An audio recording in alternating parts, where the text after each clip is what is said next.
Olá, Indaiatuba, olá você de toda a região, vocês que sintonizam o canal 26 UHF, a nossa TV Indaiá está no ar com o Papo Livre.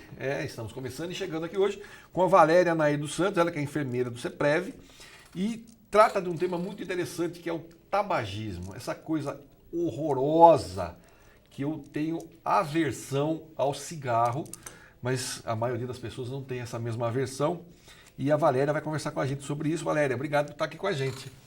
Eu é que agradeço, Jair, bom dia. É um privilégio, enquanto profissional de saúde que trabalha em medicina preventiva, estar aqui para tratar com você de um assunto tão importante como o tabagismo para a saúde pública. O tabagismo mata muita gente. Agora conta pra gente, você tem um número estimado de quantas pessoas morrem por causa disso? Na verdade, Jair, estima-se que 1/3 da população mundial é acometida pelo tabaco. 1/3. 1/3 da população mundial. E assim, o tabaco, ele aumenta muitas vezes a chance, por exemplo, de uma pessoa ter...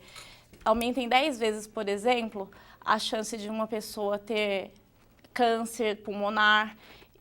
Os casos de câncer pulmonar é 90% relacionado ao uso do tabaco. Aumenta em 5 vezes as chances da pessoa ter um ataque cardíaco. Aumenta também em 5 vezes as chances de ter infarto, as pneumopatias, as doenças pulmonares obstrutivas crônicas, e aumenta em até 2% as chances da pessoa ter, por exemplo, um derrame cerebral. Então, assim, acomete demais o organismo. Olha, eu não sei, as pessoas, quando eu falo que eu tenho aversão a cigarro, o pessoal até acha que é meio frescura e tudo mais. Mas, gente, olha, outro dia eu estava na fila do caixa para uma padaria, a senhora na minha frente estava com cheiro, mas ela exalava um cheiro de nicotina, aquela coisa foi me dando um troço. Eu pedi licença, saí, dei uma voltinha, esperei, ela, já tinha gente atrás de mim, dei um tempo, porque eu não tolero o cheiro do cigarro, a fumaça, eu fico incomodadíssimo. Essa lei que veio, que aboliu o fumo em lugares fechados, assim, de graças a Deus, mas mesmo assim tem gente que parece que não entende essa lógica. Mesmo assim, e aqui no estado de São Paulo, por exemplo, não se vê muitos fumódromos, né? Aquele espaço separado para o fumante, mesmo com a lei, em alguns estados ainda tinha a questão dos fumódromos. Agora, um pouco antes da Copa, foi vigorada uma lei com proibição dos fumódromos mesmo, só que não tem divulgado muito, sabe? É proibido. Mas esse decreto foi sancionado, né, da proibição dos fumódromos, porque mesmo assim, vamos supor, alguns estados onde tinha a separação lá dos fumantes num restaurante, por exemplo, os garçons, as pessoas que estavam ali trabalhando, muitas vezes não fumavam, mas estavam em contato com aquelas pessoas. E não dá, Jair, uma coisa interessante é que assim, não dá para estimar as consequências que a fumaça, que essa poluição tabagística que vai comprometer o fumante passivo, possa causar no organismo dessa pessoa. Porque, veja bem, se o indivíduo ele já tem a chance de sofrer um ataque cardíaco, ele está predisposto a isso, algumas pesquisas falam que se você ficar exposto apenas alguns segundos à fumaça do cigarro, isso pode levar o indivíduo a precipitar um ataque cardíaco que ele poderia vir a ter, entendeu? Então, assim, é muito séria a questão do tabagismo passivo, por isso essas leis, elas são muito válidas e esperamos que essa lei que foi sancionada agora, pouco antes da Copa, que ela realmente venha entrar em vigor. Inclusive, essa lei, ela fala a respeito da propaganda velada, que a gente vê essa questão de que foi proibida as propagandas com relação ao fumo, ao né? fumo na televisão e tal, mas existe ainda muita propaganda velada, Jair. Se você chega numa padaria, por exemplo, num supermercado, você vai ver que o cigarro está lá entre os doces, e existe aquela propaganda ainda no cinema, por exemplo. No cinema, você vê que sempre o galã, o vilão, ele está lá ainda fumando. Aliás, né? tem um filme muito interessante que eu costumo passar para os meus alunos quando eu falo sobre a questão das relações públicas, da assessoria de imprensa. O filme se chama Obrigado por Fumar. Você já assistiu? Ainda não. Assista. Vou assistir. É um filme americano que trata justamente da indústria do tabaco, Aham. que é uma indústria poderosíssima. E aqui vai também uma dica interessante. Você que acha interessante, no Brasil principalmente, existiam dois grandes grupos que disputavam, que estão no mercado disputando as marcas, que é a Souza Cruz e a outra, me falha a memória agora, a Philip Morris. A mais agressiva em termos de publicidade na mídia eletrônica era a Philip Morris, que era uma marca que chegou aqui depois e tal. Então a Philip Morris tinha todos os seus produtos bombardeados na mídia, né? Com essa privação da propaganda de cigarro na mídia eletrônica, na mídia impressa, sobrou o que para eles? Os PDVs, que são os pontos de venda, que é exatamente isso que você acabou de falar. Aham. E você sabe quem manda nos pontos de venda no Brasil? A Souza Cruz. No Brasil, na América Latina. Então, assim, a Souza Cruz deu graças a Deus que houve essa proibição em escala nacional da publicidade descarada de cigarro na mídia eletrônica, que é um instrumento de massa. Com certeza. Porque ela domina o ponto de venda. Ou seja, com uma canetada o governo eliminou a concorrência dela. Que a briga por ponto de venda já é diferente, já é uma coisa mais acirrada. E aí a Souza Cruz tem uma larga vantagem. Então parece que é uma coisa boa, mas tem um porquê atrás disso aí. Exatamente. Existem mais de 300 milhões de pontos de vendas no país. Então, assim, uma 90% disso aí é Souza Cruz. Exatamente. Então o interesse da empresa foi fantasticamente preservado nisso aí. E me diz uma coisa, como é que você trabalha essa questão da luta contra o tabagismo? Então, a luta contra o tabagismo é algo muito importante, Jair, porque, veja bem, como nós falamos, né, responsável por por milhões de mortes. Hoje estima-se que, por exemplo, gasta-se com as doenças relacionadas ao uso do tabaco em torno de 20 bilhões de reais. Agora, sabe quanto que essas indústrias pagam de impostos? Em torno de 6 milhões. Ou seja, hoje a medicina preventiva, a saúde pública, ela tem percebido que o quê? Que o déficit causado nos cofres são muito maiores do que o lucro que a indústria tabagística tem trazido. Então, cada vez mais eu acredito nos investimentos que serão feitos com relação ao combate ao tabaco, não só por causa desse déficit, mas nós da medicina preventiva, sobretudo, por causa da saúde, da qualidade de vida das pessoas, sabe? Isso é muito importante. A gente fala em tantas ações, sabe, para a qualidade de vida.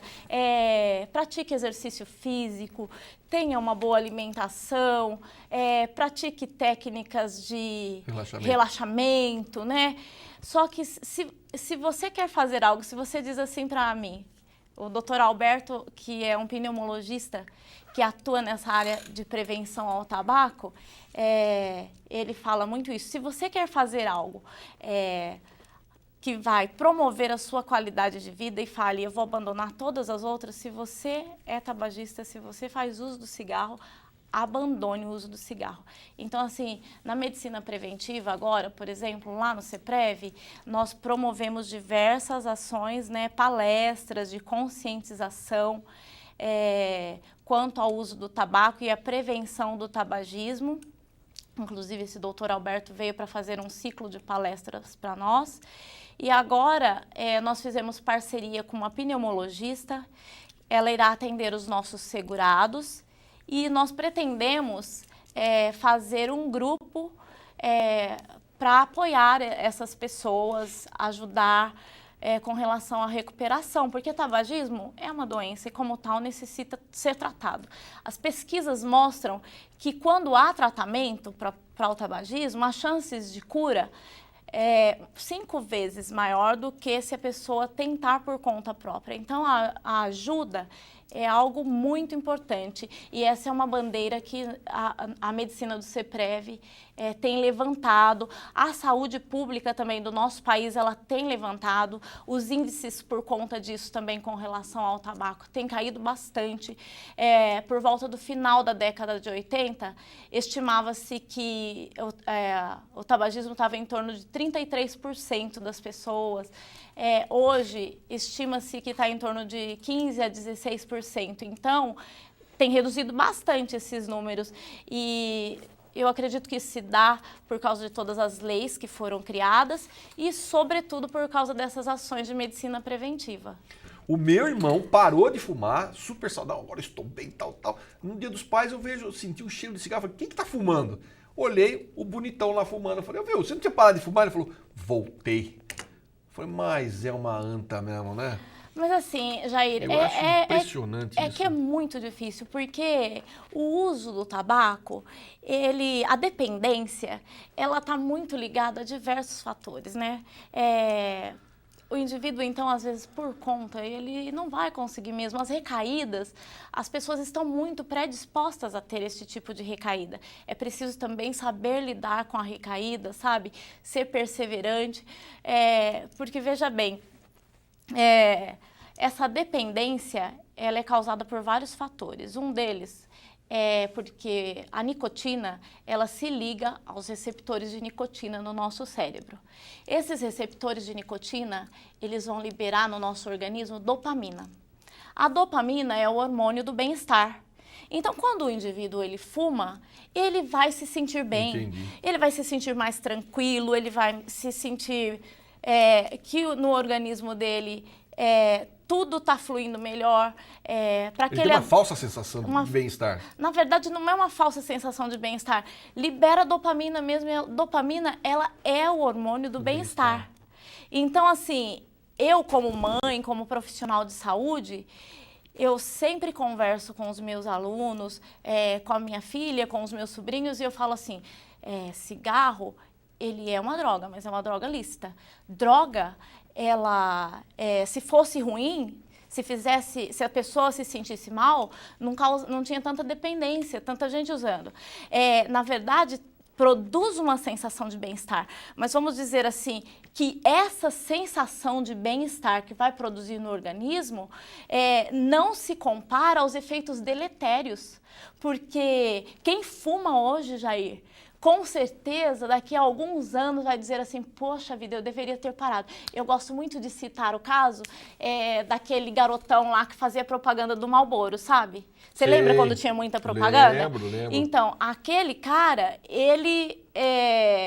Morreu de câncer. Morreu de câncer. E depois e a empresa não deu um tostão para ele. Não deu um tostão para ele. E depois ele fez questão de veicular a imagem dele nos últimos dias de vida, sofrendo ali no leito de morte com o câncer, para aquele cara que usou a imagem para poder promover o tabagismo, ele estava usando a imagem dele para combater o tabagismo e mostrar as consequências que ele teve câncer de pulmão. Então, assim... vai causar essa dependência, vai causar esse bem-estar, mas só que esse bem-estar ele não se compara com o prejuízo. Ontem eu conversei com uma pessoa que ela disse assim para mim, Valéria, mas o meu amigo, meu avô, ele morreu com 103 anos e ele fumava. Fumava aquele cigarro do paieiro. Do paieiro. Aí eu falei assim para ele, olha, com certeza, se ele viveu 103 anos, ele viveria os seus 117, 115 igual minha avó viveu 115 anos. Então, assim, porque nem todo organismo vai sofrer todas as consequências do tabaco, tá? Se geneticamente você tiver a sorte de ter um organismo que não vai ter câncer, pode ser que não tenha, mas com certeza vai diminuir a expectativa de vida. Mas e daí? Não dá para você saber se você tem ou se você não tem. Se você tem algumas situações na sua família, por exemplo, na minha família eu já tive caso de infarto. Meu irmão fumava 2 maços de cigarro por dia, olha isso. Você perdeu o irmão faz pouco tempo. Pouco tempo. E por isso eu me sinto mais engajada ainda nessa causa, sabe? De levantar essa bandeira contra o tabagismo mesmo. Então, veja bem, se você tem na sua família alguém que tem predisposição a infarto, você sabe que de modo algum você pode fumar, porque você vai aumentar as chances, né, em até 5 vezes as chances de que você venha a sofrer um infarto também. Gente, eu estou conversando com a Valéria Nair dos Santos, ela é enfermeira e tem uma bandeira aí que é a luta contra o tabagismo. Eu vou para um rápido intervalo, daqui a pouquinho eu volto, a gente continua conversando com a Valéria aqui sobre esse assunto que eu tenho certeza é muito importante, que você também precisa ficar atento. Não saia daí, pela PK, eu volto já já.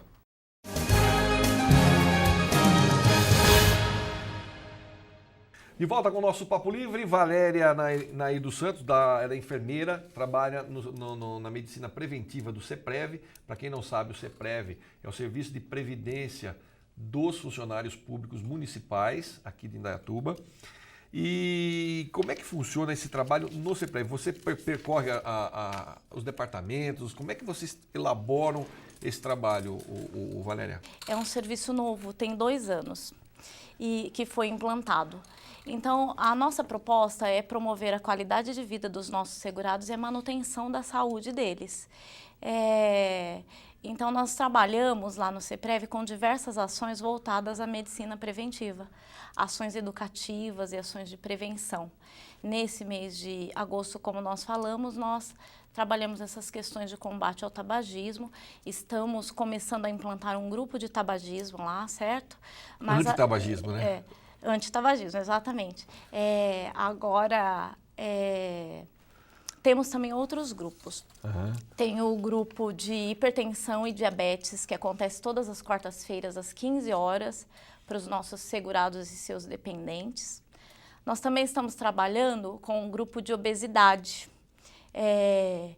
chama Peso Sob Medida, que também oferece um suporte, né, no controle dessa doença crônica que é tão grave também, que é a obesidade.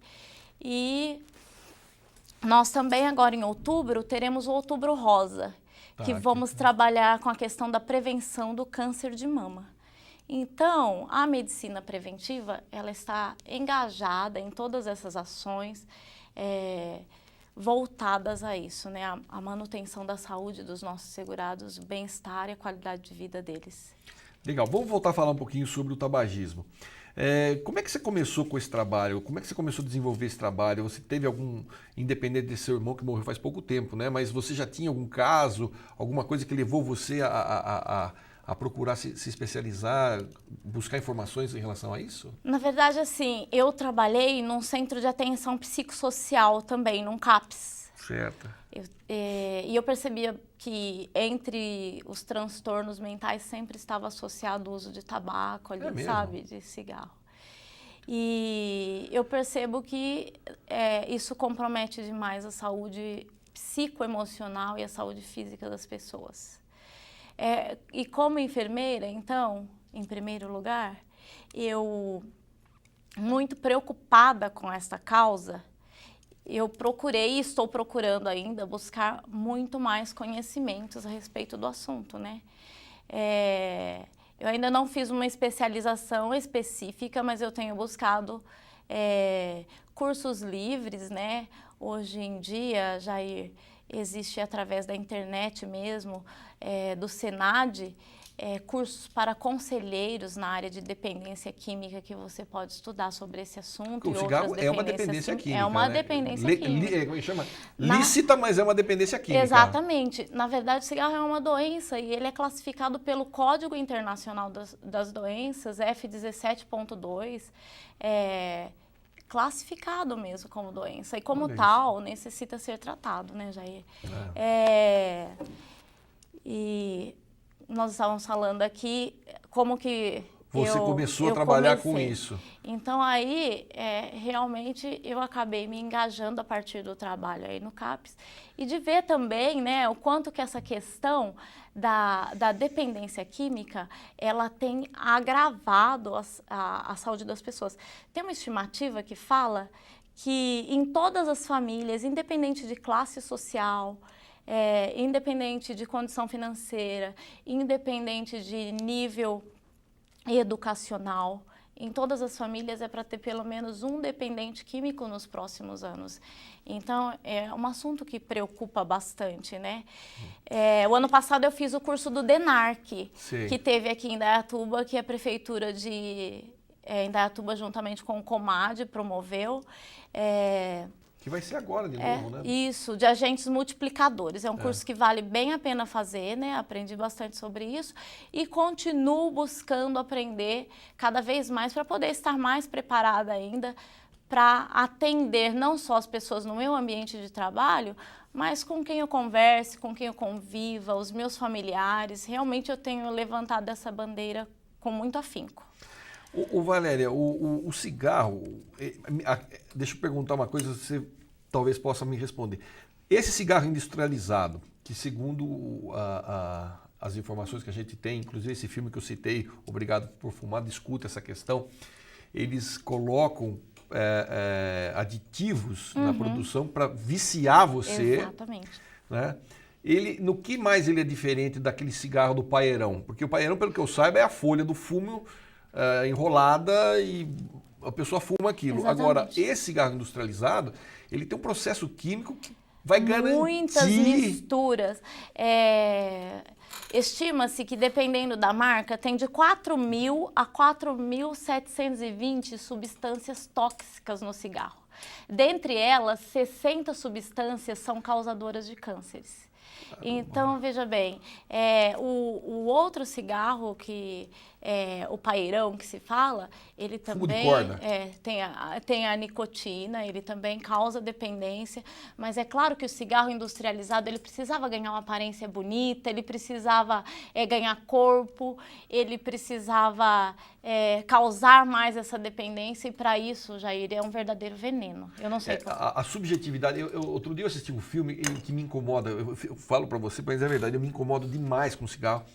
E eu observo muito isso, que é essa propaganda subliminar na televisão, nos filmes americanos, então, não tem um maldito filme que você assista, não tem pelo menos 2, 3 caras fumando e fumando bastante no filme. Exatamente. É uma coisa assustadora isso. É a propaganda que existe ainda, né? De uma forma... subliminar. Exatamente. Ele joga para você sem você perceber. Infelizmente, daí isso faz com que, né, nossos adolescentes, que é a fase que as pessoas começam a fumar, os jovens, ainda com todas essas campanhas de combate, de conscientização e tudo mais, isso faz com que ainda tenham muitos que estejam fumando, né? Olha, eu vejo muito isso. Se você passar a noite e prestar atenção, o jovem, até porque por uma questão de necessidade de autoafirmação, muitas vezes, ele entra na história do fumar e do beber. Exatamente. Que é onde está a maior faixa de consumo desses produtos. E como são drogas lícitas, né? Então é o seguinte, não pode vender para menor de 18. Isso. Até parece que o negócio é sério, né? Porque o sujeito vai achar um colega, alguém que vai comprar e vai trazer para ele. E o fumar também está assim na cara dura. A molecada fumando, achando que é o suprassumo da galáxia. Exatamente. Ô Jair, sabe uma coisa muito interessante da gente lembrar? Que, assim, o jovem, né, a criança, eles vão aprendendo muito também por modelos, né, por exemplos que eles veem. Então, assim, existe uma chance muito grande daqueles filhos que têm um pai que fuma, uma mãe que fuma, eles também vão fumar. E esse é um assunto que, mesmo que o pai e a mãe não fume, deve conversar com seus filhos, sabe? Deve parar, deve sentar, deve escutar, porque não é um papel só da saúde pública, não é um papel só da escola educar os filhos. E quanto mais os pais eles ficam distantes dos seus filhos, quanto mais eles deixam de conversar, mais ele vai deixar que seus filhos expostos a uma série de problemas. Nós sabemos que o tabagismo e o alcoolismo é a porta de entrada para muitas outras drogas. E aí a gente tem visto, eu acho que acredito que por causa dessa desestrutura, dessa falta de vínculo hoje entre os pais e os filhos, a gente tem visto crescer muito esses problemas relacionados a diversos tipos de dependências, né? Você que trabalha com essa coisa, você sabe me dizer, né, assim, nas camadas sociais, onde se identifica o maior índice de tabagismo? Se são As pessoas mais simples, as pessoas mais ricas, as pessoas mais ou menos? Como é que você Na verdade, avalia as pesquisas falam que o índice de tabagismo ele cresce mais nos países em desenvolvimento. Aqui no Brasil, por exemplo, tem caído bastante, mas na China, por exemplo, tem até aumentado, né, os índices. E vamos combinar que a China tem gente. Tem gente, eu acho que deve ser uma estratégia para poder exterminar de controle. Não é possível, tem gente, nossa. É de controle, né, de natalidade, uma estratégia. Fuma, vamos fumar aí, vamos fumar aqui para dar uma balanceada no negócio. Mas é uma coisa bastante interessante. E espero que logo também se faça uma campanha contra... Com certeza. E é engraçado que como a indústria é muito cara, nós tínhamos assim eventos fabulosos, culturais, né? Olha como a coisa é subliminar realmente. Eventos culturais assim fabulosos, promovidos pela indústria tabagista. O Free Jazz Festival, que hoje não tem mais nada parecida. Porque o Free não pode fazer, a indústria tabagística não pode patrocinar. Mas ninguém mais pode patrocinar. Quer dizer, se não houver o consumo de uma coisa prejudicial, nós não podemos ter uma coisa boa. Como é que funciona isso? Essa é uma indústria meio cabulosa, na minha opinião. É manipuladora, né? Totalmente manipuladora. Ontem mesmo eu estava vendo uma entrevista, eu não me lembro agora o nome do deputado que estava envolvido, mas ele estava nessas leis antidrogas, antitabagismo, né? Antidrogas. E o quanto que eles têm sido pressionados pela indústria, né? O lobby deve ser fantástico. Gente, procurem assistir esse filme, chama-se Obrigado por Fumar. É um filme velhinho, já não é novo, não. Eu quero assistir, sim. Assista. Boa dica. Que você vai ver o tamanho da indústria e como ela manipula toda a sociedade. Desde o atendente do fórum, ao advogado, à polícia, ela manipula de uma forma ostensiva até para atingir, os legisladores principalmente, para atingir os seus objetivos. Vale a pena assistir, é uma aula de como funciona a indústria do tabagismo, que é muito parecida com a indústria das armas, mas em todo caso mata tanto quanto. Valéria, obrigado pela participação no programa. Espero que você possa vir aqui outras vezes para a gente conversar. Com certeza, estamos à disposição. Foi um prazer muito grande, Jair. Prazer foi nosso. Obrigado você aí de casa. Tem mais programação da TV Indaiá no ar. Não desliga a televisão. A gente fica por aqui. Nos vemos no próximo encontro. Até lá, fique com Deus. Muita paz.